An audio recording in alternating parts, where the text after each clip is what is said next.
नमस्कार, Jai Hind, Jai Bharat and welcome to Def Talks. This is Adi Achin. Straight of Hormuz अभी पूरा discussion के अंदर है एंड ऑफ कोर्स हर देश का इसके लिए प्लान है। इंडिया का तो अपना प्लान है भैया, हम तो सामान लेके आ रहे हैं। बट ओवरऑल ये जो टोल टैक्स रेजीम और ये सब चीज़ें चल रही हैं, इसके ऊपर क्या आगे होने वाला है? Let's try and understand from captain Sudhir Kandhari. Firstly sir ji नमस्कार, welcome to the show. And मैं ये बताना चाहूँगा sir is a shippie, so sir is actually sailed in that area. Sir is been in the navy also, तो पता है इस game में। देखिए, if you are part of this game then you understand it. So let's try and understand the game sir. Sir what's happening with this state कॉमो sir? नमस्कार। यार देखो, ऐसा है कि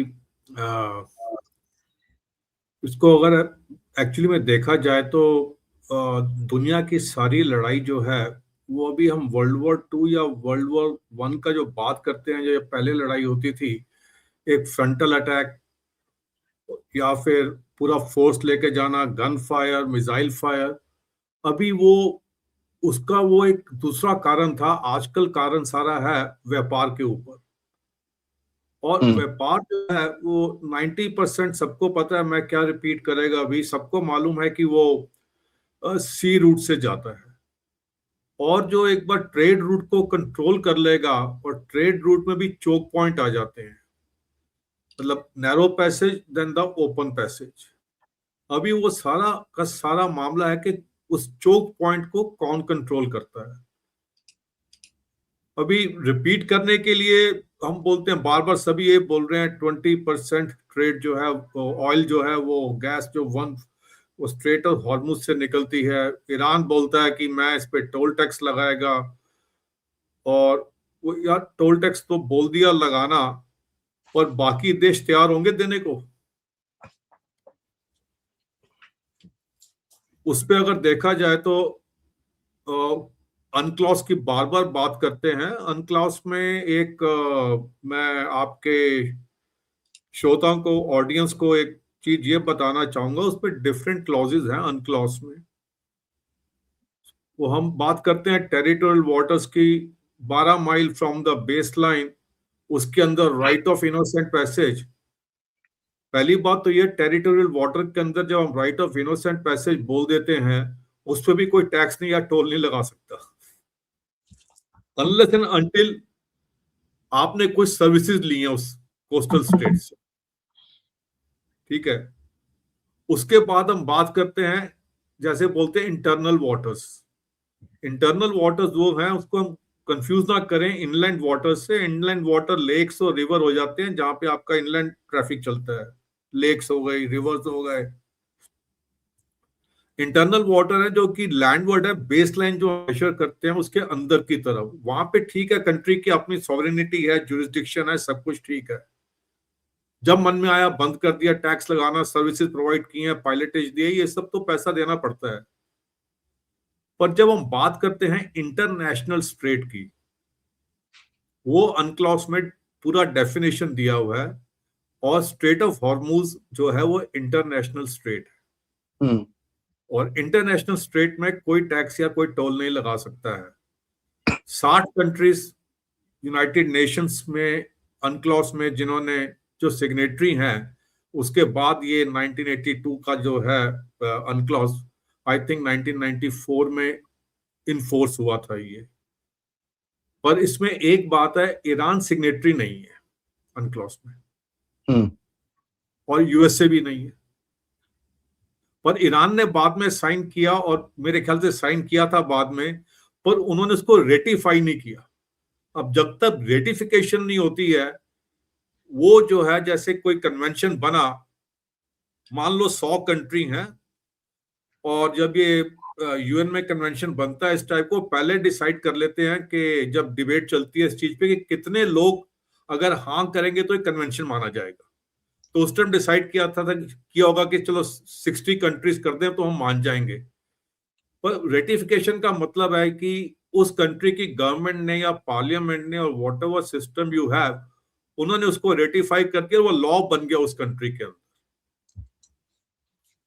तो ईरान बोल सकता है कि मेरा तो लॉ नहीं है, और सबको मालूम है national law is above the any international convention. जैसे I have a right to go to any country, but I have to take the visa from that country. वो वीसा जो है नेशनल लॉ हो जाता है। उस बात को छोड़ते हैं, वापस स्ट्रेट के मुद्दे पर आते हैं कि जो स्ट्रेट है, अभी आपका जापान, यूएसए और China, India, Singapore, Malaysia, Indonesia, Nigeria, Gabon, मतलब मेरा कहने का मतलब ऑल मैरीटाइम नेशंस, क्या सबके सब मान जाएंगे, इंक्लूडिंग आपका यूरोपियन कंट्रीज टैक्स देने के लिए? तो ये हवा में बात करने वाली बात है ईरान की। मैं धमकी दे रहा हूं, ये कर रहा हूं, टैक्स लगाऊंगा। उसने जिस दिन टैक्स लगाने की एक्चुअली में बात शुरू की, ये सारे वर्ल्ड के कंट्रीज, सारे मैरीटाइम कंट्रीज इकट्ठे हो जाएंगे एंड उसके ईरान पे चढ़ जाएंगे। रशिया भी, चाइना उस गेम में नहीं आएगा। वो ठीक है, अभी यूएसए से पॉलिटिकल या जो भी डिफरेंसेस हैं, अपना पावर के लिए influence over the globe at different places, but जब बात आएगी ऐसे ऊपर, तो रशिया और चाइना भी पीछे से सपोर्ट नहीं करेंगे ईरान को किसी भी हालत में। तो क्या ईरान के पास इतना मिलिट्री माइट है कि पूरे वर्ल्ड को वो लड़ लेगा लेकर? यूएसए को तो संभालना मुश्किल हो रहा है वैसे अभी भी। ठीक है, दोनों तरफ से मार पिटाई हो रही है, असली न्यूज किसी के पास नहीं आती है, पर ये पॉसिबल नहीं है उनका जो ये बोल रहे हैं कि हम टैक्स लगाएंगे, क्योंकि स्ट्रेट का मतलब है ट्रांजिट पैसेज। जहां पे वर्ड ट्रांजिट यूज कर लेते हैं, उसको इंग्लिश में बोलेंगे तो continuous unimpeded navigation, which cannot be suspended, cannot be taxed, just merely for transit. I'm transiting that. Now, legally भी it's not चलता नहीं है, तो उसमें कौन ईरान का साथ देगा? पहली बात तो ये है। और मेरे ख्याल से अगर इसको थोड़ा अपनी इमेजिनेशन को बाहर बढ़ा के देखें आदि, तो ट्रंप जो है उसने एक ट्रैप में ले लिया है ईरान को, कि ईरान को मजबूरन ये बोलना पड़ रहा है कि मैं टैक्स लगाऊंगा, मैं टैक्स लगाऊंगा, और ट्रंप चुपचाप बैठ गया उसके बाद। और इस चक्कर में नेटो हो गया, तुम्हारा यूरोप हो गया, सबके सब सूनर और लेटर वो ट्रंप के साथ ही आना पड़ेगा उनको इस लड़ाई में, अगर ईरान उस हद तक जाता है तो। और ट्रंप को क्या चाहिए? इंस्टेबिलिटी इस रीजन में। मैं ये भी नहीं बोल रहा पूरी इंस्टेबिलिटी आदि, आप कह सकते हैं कंट्रोल्ड इंस्टेबिलिटी, मैनेज्ड इंस्टेबिलिटी। कितनी भी इंस्टेबिलिटी ना हो जाए कि भाव एकदम बढ़ते जाएं और कंट्रोल में ना रहें, एक तरफ से इतना कर लो कि मेरा तेल का प्राइस ऊपर चला जाए किसी तरह से, तो उसको बोल रहा हूं मैनेज्ड इंस्टेबिलिटी। और यूएसए का आप रिकॉर्ड देखो पुराना, उन्होंने पूरा यही किया है। जिसको हम मान लेते हैं कभी कभी कि यूएसए डर के भाग गया, डर के ये कर दिया, कवर्ड है, दे विथड्रू, ये वो, यार उनका अल्टीमेट ऑब्जेक्टिव क्या था? उनका ऑब्जेक्टिव कभी था ही नहीं कि मैंने टेरिटरी ऑक्यूपाई करनी है। वो तो जहां भी गए उन्होंने डिस्टर्बेंस क्रिएट की है और वहां से उसके बाद निकल गए हैं वहां से। उन्होंने कभी भी जो कॉलोनियल पास थे उनकी तरह कभी टेरिटरी ऑक्यूपाई करने की कोशिश नहीं की है। उनका काम करने का तरीका दूसरा है। वो ठीक है, वो पावरफुल है, गुंडागर्दी करते हैं, जो एथिकली मॉरली राइट नहीं है वो सब करते हैं, पर यार वो कर रहा है अपने देश के लिए, कर रहा है जो कर रहा है। That is the my beginning comment. Back to you Adi. Sir मेरे को ये जो देखना है द ओवरऑल गेम जो है is basically control of the choke point. ये तो हमने बात करी हुई है इस चैनल के ऊपर, we talked about it multiple times. अभी जिस तरह जा रही है वॉर, एंड इंडिया का भी जो स्टेटमेंट है स्ट्रेट्स ऑफ हॉर्मुज का बड़ा इंटरेस्टिंग है। अनक्लॉज के बारे में 3-4 बार ही रेफरेंस दिया है इंडियन गवर्नमेंट ने, और बोला है कि भैया हम कोई परमिशन नहीं ले रहे, जो शिप्स का है we are coordinating yes but there is no permission happening. तो इंडिया का stand, please go ahead. India का स्टैंड बड़ा इंटरेस्टिंग है सर इस पूरे गेम के अंदर, where we pretty much said कि भाई we are not taking any permission. नहीं, वो आपकी बात ठीक है। देखिए, उसके लिए तो I will say give full marks to the government of India, our diplomacy, कि हम कोई भी साइट पे नहीं जा रहे हैं। हमने बोला हमको कोई परमिशन नहीं लेने का है, पर ईरान गवर्नमेंट से अपना एक टू वे चैनल बनाकर अपने शिप्स को निकाल रहे हैं वहां से। तो ओपनली वॉर में नहीं आए अभी तक हम लोग, बिल्कुल भी। We are maintaining a neutral stance. पर अगर मैं बोल रहा हूं कल को ये नौबत आ जाती है कि ईरान जिद पे आ गया, तो जब पूरा दुनिया उसके अगेंस्ट हो जाएगा, तो उस टाइम शायद हो सकता है इंडिया को भी अपना एक स्टैंस लेना पड़े, क्योंकि अनक्लॉज के under it is not tenable and it's illegal to say that they will levy tax. अभी एग्जांपल ले लीजिए आप, और डेनिश स्टेट्स एंड डेनमार्क की जो हैं, वहां पर भी आप पायलटेज के पैसे देते हैं, टैक्स के पैसे देते हो, और सर्विसेज के पैसे देते हो, पर जो ये आपका ग्रेट बेल्ट और साउंड चैनल है, वहां पे कोई टोल टैक्स नहीं है। टोल टैक्स तो होगा कैनाल के अंदर, सुएज कैनाल हो गया, पनामा कैनाल हो गया, हमारा कील कैनाल हो गया, जहां पर की एक मैनमेड स्ट्रक्चर है जिसको की मेंटेनेंस के लिए पैसा चाहिए। तो आप जैसे हाईवे पे टोल टैक्स देते हो, वहां पे भी टोल टैक्स दे रहे हो मेंटेनेंस के लिए। It's not for the services provided. ये बात लीगली समझना बहुत जरूरी है। और जैसे आपने चोक पॉइंट का बोला, मैं थोड़ा इससे साइड पे होकर हटके बात करेगा। तो यार, अगर पुराना देखो, या ऑयल का प्राइस का, हर एक चीज का एक साइकिल होता है। हम लोग भूल जाते हैं पुराना। 2003 से लेके 2008 में ऑयल स्पाइक आया था 2008 के अंदर। You can say on the average $10 पर बैरल इंक्रीज। 2004, 2005, 2006, 7, 30, 40, 50, 60 होते सडनली स्पाइक आया 100, उसके बाद 150 तक पहुंच गया था ये। और मुझको अभी तक याद है कि एक दिन में हम तो जैसे 150, 147 बोलते हैं एवरेज, पर जो स्पाइक था एक दिन के अंदर, वो 157 तक भी गया था उस टाइम पे। उसके बाद सडन कोलैप्स हो गया, और 2016 में इतना कोलैप्स हुआ कि $26 तक आ गया था पर डे रेट। अब उसका कारण क्या था? मैं एक यूएसए का काम करने का तरीका बता रहा हूं आपको। Let me pull out the list of the names what all happened at that time.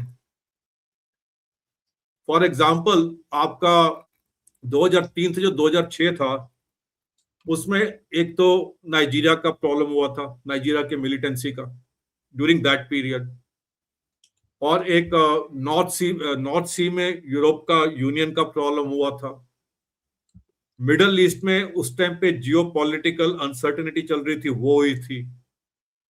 Iraq का वॉर हुआ था उस दौरान जो बीच में है।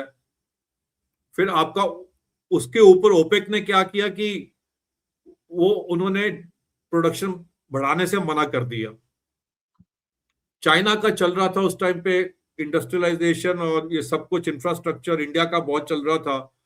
तो आपकी ये जो रैपिड इंडस्ट्रियलाइजेशन थी, ये सब हो रहा था, तो एनर्जी की डिमांड थी। उस बात को छोड़ो, तीन चीजें और देखो क्या था उस टाइम पे। आपका जो हेज फंड्स और इंडेक्स फंड्स आ गए थे उस टाइम के ऊपर बहुत जोरों से। फिर उसके बाद एक इंपॉर्टेंट चीज जो याद रखने लायक है, वीक यूएस डॉलर का फेस चल रहा था उस टाइम। आदि वीक यूएस डॉलर तो हम अभी भी बोलते थे कि डॉलर कमजोर हो गया, डॉलर कमजोर हो गया, उस टाइम भी बोल रहे थे।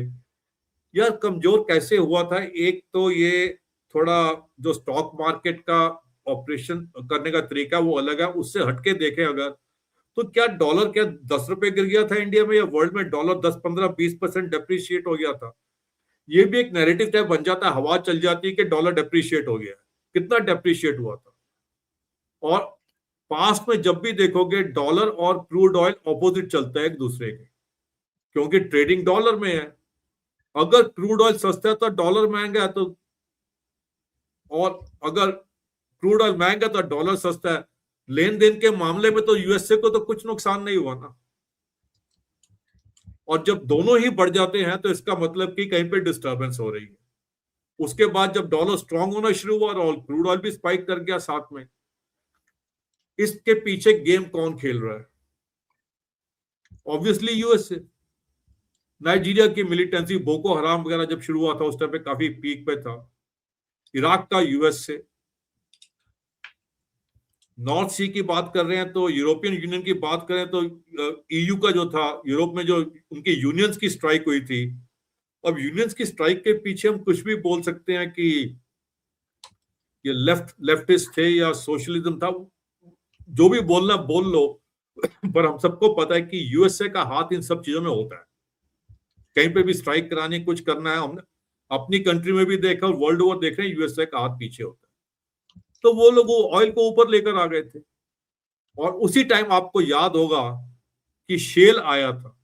एक बार जब शेल मैच्योर हो गया और ये आपका जितना भी था पैसा चाहिए था डीप वाटर ड्रिलिंग के लिए, जो मैंने लास्ट प्रोग्राम में भी आपसे बात की थी, वो सब हो गया, तो प्राइसेस नीचे आ गए क्योंकि लिफ्टिंग कॉस्ट थी उसके बाद वो 30, 40, 50 डॉलर में मैनेज हो जाती है, वो 26 डॉलर पे वापस लेकर आ गए। अभी भी यही हो रहा है, ऊपर लेके जाना है, इंस्टेबिलिटी क्रिएट करो कहीं पर भी। ईरान का तो वैसे ही मैं आदि में एक बात बोलना चाहता हूं, ना तो मैं प्रो ईरान हूं, ना एंटी ईरान हूं, ना मैं प्रो यूएसए हूं, ना मैं एंटी यूएसए हूं। मैं एक एनालाइज कर रहा हूं सिचुएशन को, और जो प्रॉब्लम है इस टाइम पे वो गंभीर समस्या है। चीजें महंगी हो जाएंगी इसके बाद यार, पर ये कहना कि बिना मिडल ईस्ट के ऑयल के दुनिया नहीं जी सकेगी, दुनिया जी लेगी, वो 20% ही है। खाली चीजें महंगी हो जाएंगी, we will learn to live with it. और ये दूसरी बात एक अगर मैं थोड़ा सा बोलूं, जब यूएसए के लिए किसी चीज की यूटिलाइजेशन खत्म हो जाती है ना, वो उसको साइड पे कर देता है। अभी मिडिल ईस्ट में कौन से कंट्रीज मारे जा रहे हैं? गल्फ के सारे कंट्रीज इन्वॉल्व हो गए हैं ना उसमें अब। और गल्फ कंट्रीज का इन्वॉल्वमेंट देखा जाए तो इस रीजन में परमानेंट स्टेबिलिटी, परमानेंट कहने का मतलब अगले 5, 6, 7, 10 साल तक तो स्टेबिलिटी आने वाली नहीं है। वापस जो नुकसान हुआ है वो जब तक रिपेयर करेंगे तब तक तो ये यूएसए को ही फायदा ना इसका। और बाकी जो कहानियां हैं वो बनती रहती हैं। आपका अभी 1-2 घंटे पहले मैं सुबह से बिजी था तो आके मैंने टीवी ऑन किया तो एक चैनल पे नीचे लिखा आ रहा था, Trump has confirmed that aircraft carrier USS Gerald Ford was struck from 16 directions. यार breaking news, Adi, struck from 17 direction. Did he say that they scored a hit from 17 directions? I'm using the word scored a hit or struck from 17 directions. अब इसका मतलब क्या निकलता है दुनिया के लिए कि उसको एक्चुअली 17 डायरेक्शन से मार पड़ गए, आके कुछ ठुका उसको। अरे यार 17 डायरेक्शन से अगर ठोका होता उसको, ड्रोन भी ले लो अगर, यार 20 किलो को तो वॉरहेड होगा उसमें। और कैजुअलिटीज वगैरह आजकल के जमाने में सोशल मीडिया में, क्या यूएसए में अभी तक बवाल ना खड़ा हो गया होता कोई फैमिलीज की तरफ से, इधर उधर से। फिर अगर मैंने बाद में थोड़ा उसको और आगे देखा तो ट्रम्प की स्पीच सुनी, he says 101 missiles were fired, all were intercepted. पर ब्रेकिंग न्यूज हेडलाइंस क्या बन गई, उसका एक सेंटेंस पिकअप कर लिया और बोल दिया struck from 17 directions. I don't think यार उनका इतना मिसाइल कैपेबिलिटी है कि उनका जो एस्कॉर्ट्स होंगे उसके all around ship, SAM-2, SAM-6 interceptors, Aegis class destroyers, other cruisers, बहुत सारा है सर। या वो इतना आसान नहीं है मारना यार। अभी इसको कोई टच भी हुआ होता ना तो USA would have rained hell on Iran by now. तो back to you, this is about my appreciation of the situation कि ये ईरान का कुछ नहीं, ईरान कुछ नहीं कर सकता है, खाली टाइम खींचेगा। और यूएसए, ट्रंप ने उसको ट्रैप में डाल दिया और दुनिया को भी इस मोड़ पे खड़ा कर दिया है कि आप आ जाओ मेरे साथ, आपके पास चॉइस कोई नहीं है। और ईरान को बोल दिया तेरे पास चॉइस कोई नहीं है, तू स्टेटमेंट बना के मैं टैक्स लगाऊं। अब इसमें से कितने लोग अंदर से मिले हुए, क्या हुआ है, I can not speculate on that. Sir IRGC ये के आईआरजीसी के दो आदमी को पैसा खिला दो स्टेटमेंट बनाने के लिए, they quite capable of doing that also. Yes Aadi, you are saying something. Sir now मेरे को एक जो पूछना है, यू हैड सेड बेसिकली अगर ये ईरान कंबाइंड मिलिट्री एक्शन ऐसा कुछ लेगा, what would be Russia and China? आप बोल रहे थे they won't come across and help it, why sir? They वो अनक्लॉज के अंडर ना पूरी दुनिया रशिया चाइना की भी अगेंस्ट हो जाएगी, उनको भी तो जीना इस दुनिया में ट्रेड के लिए। ईरान की तो लड़ाई खत्म हो जाएगी अगर उन्होंने ईरान का साथ दे दिया टोल टैक्स के ऊपर, या जो भी टैक्स स्ट्रेट ऑफ हॉर्मुज की बात कर रहे हैं, एक प्रेसिडेंस बन जाएगा, वर्ल्ड ओवर हो जाएगा फिर। तो रशिया और चाइना को भी जीना है। और मैं आपसे पहले भी बात करता था बहुत कि रशिया और यूएसए का बहुत ज्यादा कन्वर्जेंस ऑफ स्ट्रेटेजिक इंटरेस्ट है। वो एक दूसरे को तंग करेंगे। जैसे रशिया ने कुछ दे दिया सिलेक्टिव इंफॉर्मेशन या कुछ वेपन्स दे दिए, पर वो जो है, जब अगर बात आ गई टैक्स लगाने की स्ट्रेट ऑफ हॉर्मुज पे, यार मेरे ख्याल से रशिया एंड चाइना भी उसमें नहीं आएंगे, वो भी चुप करके बैठ जाएंगे फिर, क्योंकि they may not form a part of the coalition force to attack Iran, but they will not come against the rest of the world. लड़ाई तो खत्म हो जाएगी, पर उसके बाद फिर ट्रेड किससे करेंगे? पूरा world will be against them. और चाइना तो let's be frank about it, आपको याद होगा 3 साल पहले मैंने आपसे, जब आपने चैनल स्टार्ट किया था, चाइना की फूड सिक्योरिटी पे बात की थी। चाइना के पास यार 80% तो उनका फूड इंपोर्ट है यार। वो जो सरवाइव कर रहे हैं, उनके जो कोल्ड चेन है उनकी कंट्री के अंदर स्टोरेज के लिए, उसके लिए एनर्जी चाहिए, उनके गैस टरबाइन से एनर्जी बनती है, कहां तक करेंगे वो लोग यार? Maximum hit, if you ask me, not India और not anybody, we are a collateral damage, that's a different thing. Maximum hit लगी है चाइना को इस टाइम पे, और यूरोप क्वाइट एन एक्सटेंट। और लोग बोल रहे हैं कि यूरोप ने मना कर दिया अपने शिप भेजने के लिए। यार एक पहले तो उनके पास इतना है नहीं, अगर वो भेज भी दें 2-2, 3-3 करके, Adi you tell me one thing, कौन ऐसा आदमी होगा जो अपने वॉरशिप भेज रहा है टू से use the word self inflicted harm? उनको तो ऑयल एंड गैस के वैसे लाले पड़े हुए हैं ऊपर से लड़ाई में आके वो बोल रहे हैं कि self inflict harm on me only. वो वैसे भी महंगाई खरीद रहे हैं आपके यूएसए से। और रशिया का तो जो वो फॉरेन मिनिस्टर ने आज से शायद 15-20 दिन पहले स्टेटमेंट बनाई थी, Russia is indispensable for Europe, they'll have to buy oil and gas from us। आप इससे आपके ऑडियंस समझ जाएं कि मिली भगत नहीं बोल रहा हूं, कि इन दोनों का इंटरेस्ट कितना आपस में मिलता है, यूएसए और रशिया का इस गेम में। अभी आप इसको कैसे देखते हो? जो नॉर्थ सी में इन लोगों ने बाल्टिक में रशिया की मतलब ऑयल डिस्पेंसिंग कैपेबिलिटी के ऊपर काफी जोर से अटैक करा है। इसने यूक्रेन ने, हाँ, सो दिस वो is also Ukraine part of that larger game ना। Is a part of that only. थोड़ा तूने यहां मरवाया मेरे एसेट्स को, इंफॉर्मेशन दे के मैं वहां थोड़ा मरवा देता हूं। वो इनका पुल एंड पुश चलता रहेगा यार, थोड़ा यहाँ थोड़ा वहां, it's a different game all together. और फिर बाद में फोन पे बात भी हो जाती होगी, बस कर यार, मैं भी थोड़ा पुल बैक कर रहा है, तू भी थोड़ा पुल बैक कर ले। वो उनकी बैक चैनल टॉक चलती रहती हैं। इस गेम में कोई भी दूध का धुला नहीं है यार, मतलब। और यूक्रेन में रशिया को मारने का रीजन क्या था? उनकी कहीं प्रोडक्शन पे तो नहीं मारा, इन्होंने रिफाइनरी पे मारा है ना। रिफाइनरी की कैपेसिटी कम करो so that they can not sell the refined oil. इसमें एक चीज देखनी, पहले भी मैंने काफी बार स्टेटमेंट बनाई है, मैं रशिया की रिफाइनरी की बात नहीं कर रहा, मैं इधर की बात कर रहा हूँ। आपके इंडिया में रिफाइनरी हो गई या यूएसए में हो गई, see the guy is not paying for the cost at the wellhead. मैं जब कॉस्ट एट द वेलहेड की बात कर रहा हूँ, तो उसका वहां से कितना पैसा लग रहा निकलने में, और किस क्वालिटी का क्रूड ऑयल, वो वेलहेड पे नहीं कॉस्ट पे खरीदता कोई भी। वो मेरे रिफाइनरी के डोर स्टेप पे कितने खर्चे से आया उससे खरीदता है। जब वर्ल्ड में कमी हो जाती है और रशिया का रिफाइनिंग प्रोसेस कम हो जाता है, तो वो क्रूड जब भेजेगा, तो वो रिफाइनिंग कॉस्ट बढ़ जाएगी ना इस तरफ, क्योंकि तो फ्रेट चार्जेस भी लगेंगे उसके। तो उसकी प्रोडक्शन पे तो नहीं मारा अभी तक इन्होंने, खाली रिफाइनिंग पे मारा है। और ये भी अंडरस्टैंडिंग होती है कि तेरी रिफाइनरी पे मारूंगा, तेरी रिफाइनरी कॉस्ट कम हो जाएगी, ताकि तो रिफाइंड जो हाई प्राइस पे ना बेच सके। और उससे नुकसान किसको होगा फाइनली? क्या यूरोप के पास इतनी रिफाइनिंग कैपेसिटी है?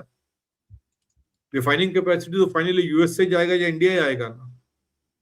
पहले उसको इंडिया भेजो, फिर यूरोप भेजो, वो फ्रेट चार्जेस। उसके बाद अगर रशिया डायरेक्टली यूएसए को भेजना चाहे तो बाल्टिक सी से डायरेक्टली भेज सकता है। और आदि एक इंटरेस्टिंग चीज और मैं आपको बताना चाहता हूं यहाँ पर। अभी स्ट्रैमर ने कल या परसों स्टेटमेंट बनाया कि हम रशिया के शैडो फ्लीट को पकड़ेंगे। अरे यार, अभी तक अगर आप मैप खोल के देखें तो बाल्टिक सी से प्रिमोर्स्क या अस्तलुगा से जो जहाज निकलता है, वो डेनिश स्ट्रेट, डेनमार्क की जो स्ट्रेट है तुम्हारा साउंड या तुम्हारा ग्रेट बेल्ट, वहां से होके निकल के नॉर्थ सी में आता है। नॉर्थ सी के बाद इंग्लिश चैनल में आता है। इंग्लिश चैनल से निकल के आपका यूरोप का पूरा कोस्ट जो है अटलांटिक में करके मेडिटेरियन में आता है। तो मुझको बताओ, अभी तक तो तुमने पकड़ा नहीं है क्या? या एक दो पकड़ के शोर मचाते हुए एक स्टेटमेंट बना दिया, प्रेस रिलीज कर दे कि हम पकड़ेंगे? वो तो तेल कब से बिक रहा है यार, वो आपको ही पता है, मुझे भी पता है, इंडिया में कहां से आ रहा था भाई, उसी रूट से तो आ रहा था इंडिया में तेल। तो ये जो इनकी पॉलिटिशियंस की स्टेटमेंट है, मतलब on the at the international level, we should take it at the face value. थोड़ा उसमें गहराई में जाके देखना चाहिए, अभी तक क्यों नहीं पकड़ा था। और मैं तो ये उस एरिया से कर चुका हूँ आदि, इंग्लिश चैनल में 3 जगह पर, जिसको हम बोलते हैं आपका जैसे एयर ट्रैफिक सिस्टम होता है, we call it VTS, vessel traffic management scheme जो है, सिस्टम है। 3 जगह पे रिपोर्टिंग है। आप अगर रिपोर्ट ना करो, मिस कर जाओ, दैट गाय, लोग बोलते हैं एआईएस ऑफ कर दिया। अरे एआईएस ऑफ कर दिया, वो उसको तुमको 3 स्टेशन ट्रैक करते हैं इंग्लिश चैनल में, मतलब they hand over to the next station, to the next station, like your aircraft. आप ना रिपोर्ट करो, नेक्स्ट डे मॉर्निंग या उसी टाइम पे उनका हेलीकॉप्टर या कोस्ट गार्ड बोट आ जाती है आपके शिप के साइड पे। You can not escape. Denmark straight की चौड़ाई कितनी है यार, यू कैन नॉट एस्केप। तो ये कहना कि किसी को पता नहीं था, ये as on the high seas off कर देते हो, या आप जो है उसमें क्या डाल दो, अपना रॉन्ग डेस्टिनेशन डाल दो। पर टू से दैट कि मैंने एएस स्विच ऑफ कर दिया, या वो तो यूजुअली जहां आपको कोई ट्रैक नहीं कर रहा ओपन सी में, वहां आप एएस स्विच ऑफ कर दो। इंग्लिश चैनल में तुम एएस स्विच ऑफ कैसे करोगे? वो तो आपको रडार से पकड़ लेगा किनारे से। ये चीजें डाइजेस्ट नहीं होती हैं जो ये स्टेटमेंट्स कभी कभी देते हैं। That is also there sir. Sir lastly मेरे को एक और चीज पूछना है, when you actually look at China, you know, हाँ, यहाँ पर चाइना का एक बहुत बड़ा रोल है कि भैया वो अभी देखो पेट्रो युआन से ये पेमेंट लेगा, ये करेगा, वो करेगा, and all that nonsense which is there. Oh it will take money from petro yuan, ये क्या नाम है, डॉलर आउट हो जाएगा, पेट्रो युआन हो जाएगा। Now how many countries will be actually willing to pay in petro yuan? Why would I nobody. Want to use that currency? मैं तो ईरान को बोलूंगा भाई तेरे को पैसे चाहिए, मैं तेरे को रुपीस में देता हूँ, तू इधर आके चावल खरीद इधर से। व्हाई शुड आई पे कोई यू नहीं इन पेट्रो? करेगा, कोई नहीं करेगा, कोई नहीं करेगा। Will Europe agree? देखो, though, let us be frank about it, though तो मेन इन्फ्लुएंशियल जो है वो है Europe and USA. Hmm will Europe agree yuan में? वो नहीं करेगा, क्योंकि यूरोप की जो एक जो रस्सी का किनारा है, जिसको बोलते हैं टेथर, इस टेथर टू डॉलर यूएसडी, उसके लिए, उसको तोड़ने के लिए पूरा आपको वर्ल्ड का बैंकिंग सिस्टम, जो भी ट्रांजैक्शन सिस्टम है, वो चेंज करना पड़ेगा। अगर ये युआन में करते हैं, वर्स्ट केस सिनेरियो, तो आपका डॉलर डूब जाता है। और अगर डॉलर डूबता है तो यूरो भी डूब गया। उसका रीजन ये है कि आप जो भी इंटरनेशनल कॉन्ट्रैक्ट साइन करते हो, या आर्बिट्रेशन होती है, या आपका ये बंकर्स है, तेल पानी प्रोविजन, खुद वर्ल्ड में कहीं भी खरीदो वो बिल सारे यूएसडी में होते हैं। अगर मैं आज यूरोप में हूं और मैं यूरोज में डील हुई है, और वो कॉन्ट्रैक्ट तो डॉलर्स में साइन हुआ है ना यार, तो वो युआन का बोलना किस बैंकिंग सिस्टम से रीरूट करेंगे युआन को ये लोग। And finally yuan is still an unregulated currency. आदि जब अनरेगुलेटेड करेंसी है तो उसका बेंचमार्क जो है कन्वर्जन के लिए आप क्या लोगे? हाँ, थोड़ा बहुत अगेन इधर-उधर एडजस्ट करते हो, ये नहीं है कि अभी आप रशिया से तेल ले रहे हो, तो थोड़ा थोड़ा वो बहुत थोड़ा यू कैन टेक। थोड़ा बहुत चलता है, but to say to make it a total yuan currency और other currency, that is not possible यार। वो युआन में भी उतना ही करोगे जितना कि तुम्हारी एक्सचेंज इन रिटर्न कैपेबिलिटी है बिजनेस में यार, उससे ज्यादा तुम नहीं कर सकते हो। यूरोप यूरोप अपनी करेंसी पे क्यों हार्म आने देगा युआन को ज्यादा प्रमोट करके, जब युआन है ही अंदर। Everybody says in economics that yuan is an unregulated currency, तो उसका डेटम कुछ नहीं है फिक्स करने के लिए। हर एक कंट्री फिर बोलेगा मेरा मैं इतना कन्वर्जन रेट चाहता हूं, उसका कुछ मतलब नहीं बनता है।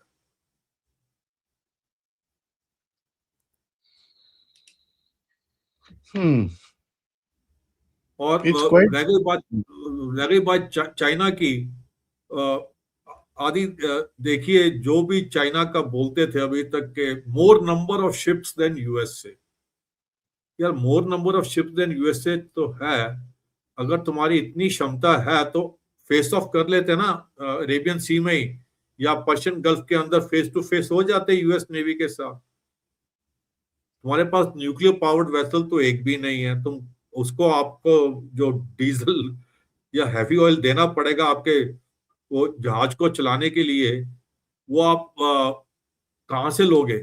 कौन सा बेस है इनका वहां पर? यूएसए के तो बेस हैं, वो तो अपना जाके रिप्लेनिश कर सकते हैं। चाइना का बेस किधर है? They are basically confined to the South China Sea यार। पैसे अप टू हवाई जाने की उनमें हिम्मत नहीं है यार, उनकी फ्लीट को अभी तक एज ऑफ टुडे। और ये बोलना कि मैं बहुत ताकतवर हूँ, यूएसए द डिक्लाइनिंग पावर, अगर डिक्लाइनिंग पावर है तो अपना फ्लीट लेके आ जाते, फेस टू फेस ऑफ कर लेते। ठीक है, 71 में Soviets came to bay of Bengal and they had a face off with the US seventh fleet. US. ये नहीं है कि लड़ाई कर दी है, पर फेस टू फेस हो गए ना एक बार, प्रेजेंस अपनी दिखा दी, तुम्हारी प्रेजेंस दिखाई है तुमने। यहाँ पर एक जिबूती में कहीं पे छोटा सा बेस लेके बैठे हुए हो, वहां पे तो फ्रांस का बेस भी है, यूएसए का बेस भी है जिबूती में। तो चाइना है किधर? इस तरफ कहां पर है चाइना? और एक बात और भी ध्यान रखने लायक है आदि की, ईरान का जो ये कैस्पियन सी की बेल्ट है उस तरफ, उनका culture is more influenced by the Soviet era Russian side. या हम्म। ये आपका एक तो अजेरीज हैं और एक और है यार उनका उधर जो tribal of, forgetting the name, तीन है उधर उस बेल्ट के ऊपर। क्या रशिया यूएसए को इतना अलाउ कर देगा कि पूरा ईरान उनके अंडर इन्फ्लुएंस आ जाए और कैस्पियन बेल्ट तक उनकी रीच पहुंच जाए? Hmm. Russia will not allow that. अब उनके आपस में क्या अंडरस्टैंडिंग होती है, कितना लेन देन चलता है, that only time will tell या वो तो है sir, you won't ever be able to make out, you. That is true. And lastly sir, when you look at you know जो डिफरेंसेस और जो स्ट्रक्चरल डिफरेंसेस हैं पावर्स के बीच में, एंड इंडिया भी I won't say is a great power, but धीरे धीरे करके we are coming out in that. So जो स्ट्रक्चरल डिफरेंसेस हैं, how how does in your opinion वो कैसे आगे जाएगा? And straits of yes, Hormuz sits right in the center of that game sir. देखो तीन चीजें इसमें हम देख लेते हैं। जैसे हम चाइना का बात करते थे पहले, मलाक्का स्ट्रेट डायलेमा। आप ऐसे देखो, एक है गेट बाहर निकलने के लिए, एक है जहां प्रोडक्शन चल रही है, फैक्ट्री है। तो एक बात तो क्लियर हो गई है आपको, मलक्का स्ट्रेट भी बंद करने की जरूरत नहीं है। आप फैक्ट्री का गेट पर ही ताला लगा दो तो वो बाहर तक जो है हाईवे तक पहुंच ही नहीं पाएगा। इम्पैक्ट बहुत जबरदस्त होता है, करेक्ट सर। राइट। तो इसमें तीन चीजें आ जाती हैं, प्रोडक्शन के outlet and the open sea and then a narrow passage to go to the highway again to China, तो वहां तक तो जाएगा नहीं। इंडिया की बात रह गई। आदि एज यू सेड के we are not there yet, we are becoming self sufficient and a rising power. But अभी जो देखने में सीन आ रहा है उसमें USA is still dominating, declining और not, I will not comment on that.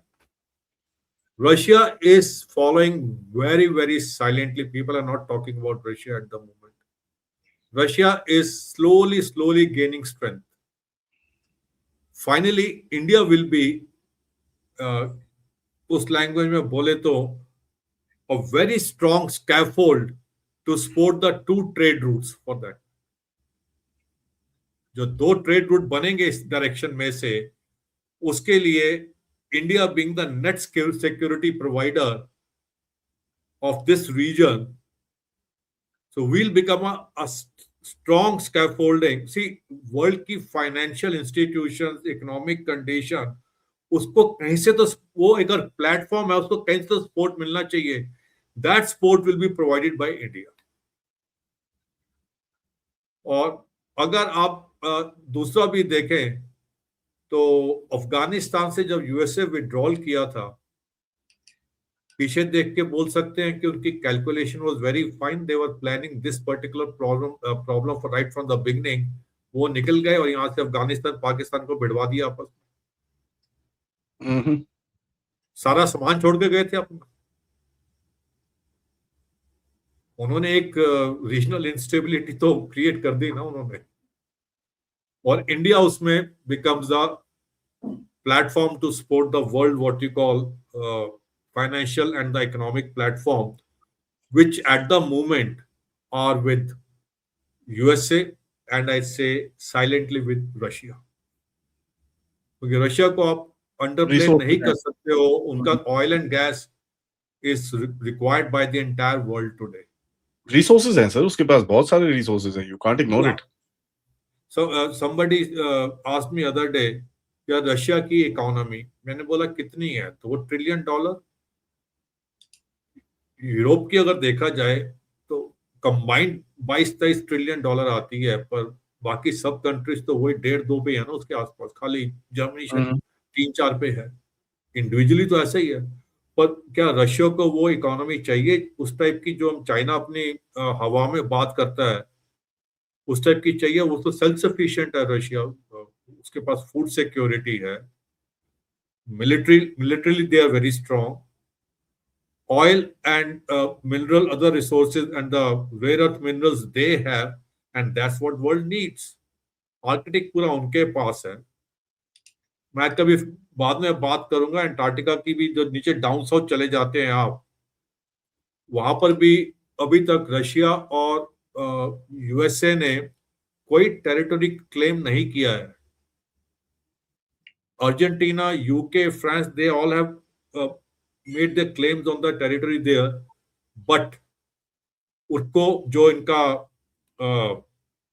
Treaty हुई थी उसमें they put it as frozen and in limbo के अभी भी no, they haven't said yes, they haven't said no to the various claims.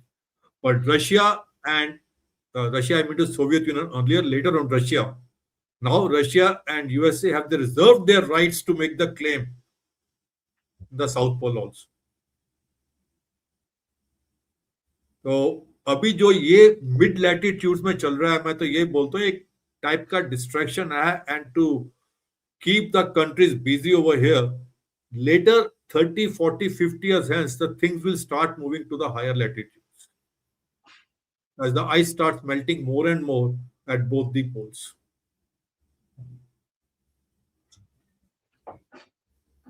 India will remain the what you call a fulcrum kind of a thing, where you have a plank put and trying to balance it either way, and which is very, अभी लग भी ऐसा रहा है, हमारी जो policy है, जो हमारी फॉरेन पॉलिसी है, that is serving us very well. हमें कभी भी नहीं सोचना चाहिए कि हम उसको डिस्प्लेस कर देंगे, उसको डिस्प्लेस कर देंगे। Sir, that becomes your attitude what China had, and एक एक्सपेंशनिज्म माइंड में आ जाता है फिर। करेक्ट। तो हमको कभी डिस्प्लेसिंग की बात नहीं करनी चाहिए। We are there to reformist. support the balance, and we are doing it, and we should be looking after ourselves. Yeah, we are not a revisionist power. We are a reformist power. We want the system to change, not be System to thrown out. change, yeah. और यही problem, हमारी एक problem है कि हमारे दोनों तरफ दो बेवकूफ बैठे हुए हैं, क्या कर सकते हैं यार। कौन से वाले बेवकूफ की बात कर रहे हो? एक तो पाकिस्तान है, दूसरा बांग्लादेश है, म्यांमार है, चाइना है, बड़े सारे यार वो छोटे मोटे जो ज्यादा इरिटेंट्स है ना, ये वो जैसे चाइना भी, वो चाइना भी तो बेवकूफी करता है। पहले बताओ मुझको यार, अच्छा भला तेरा इंडस्ट्रियल डेवलपमेंट हो रही थी, तुझे क्या जरूरत थी ये पूरा साउथ चाइना सी क्लेम करने का और बोलने का कि I am the rising power and trying to make G2 kind of arrangement with US. तुझे क्या जरूरत थी उस टाइम पे? पहले बता यार, कोई अक्लमंद आदमी करेगा ऐसे? पहले बात बताओ, कोई भी अक्लमंद आदमी इतना ओपनली बोल देगा यूएसए को या किसी पावर को? मार्केट में दो बिजनेसमैन है यार, वो क्या मैं उसको, अगर मैं ऊपर आ रहा हूं, मैं जाके दूसरे बोलूंगा चल ऐसा करते हैं तो में 50-50 कर लेते हैं वर्ल्ड को, अपने बिजनेस को, और दूसरा जिसके पास ऑलरेडी पावर है कहेगा यार ये तो कल को मुझको टेक ओवर कर लेगा। तो वो बेवकूफी है, और उसको क्या बोल सकते हैं यार? चुपचाप बैठा रहता अपना, अपने जो लोग हैं वहां पे उनके भलाई की सोचता। जैसे हमारे यहाँ पे सरकार जो भी बोल रही है, हमारी सबकी भलाई के बारे में बात करते हैं हम लोग, वो भी अपना सोचता। और पाकिस्तान का तो आपको पता ही है, मतलब तो उसको ये नहीं पता कि मेरे घर के नीचे फर्श किधर और छत किधर है, और वो कहता है मैं मीडिएट करूंगा जाके फिर यूएसए के बीच में। इट्स अ लाफेबल मटेरियल यार, क्या बोल सकते हैं वो? That is there, sir. That is absolutely there. Thank you, sir. This was really, it's a different game, and we'll have to kind of see how this opens up. इसके ऊपर हम नजर रखेंगे. But thank you so much for your time. Always a pleasure to have you on the platform. सबसे request है, video को like करिए, subscribe करिए, and share this with your friends and families. And of course, if you can, do support the channel. आप description check out कर सकते हैं for further details. Till then, नमस्कार, जय हिंद, जय भारत. जब